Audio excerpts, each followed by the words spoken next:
Praise the Lord friends. இன்றைக்கும் நம்ம தியானிக்கக்கூடிய வசனம் ரோமர் 8வது அதிகாரம் 6வது வசனம். மாம்ச சிந்தை மரணம், ஆவியின் சிந்தையோ ஜீவனும் சமாதானமுமாம். ஆமா ஃப்ரெண்ட்ஸ், இந்த மாம்ச சிந்தை எதிலிருந்து வருது?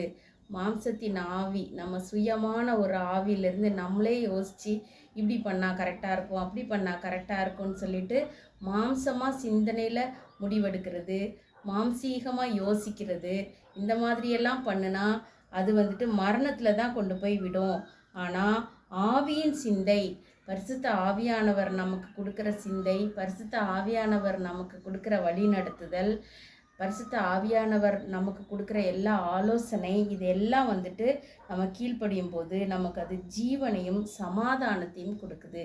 ஆமாம் ஃப்ரெண்ட்ஸ், நம்மளும் ஆண்டவர்கிட்ட ஏசப்பா இந்த மாம்சத்தை ஜெயிக்கிறதுக்கு, உங்களுடைய ஆவியில் நடக்கிறதுக்கு பலன் தாங்க அப்படின்னு கேட்போம் ஃப்ரெண்ட்ஸ்.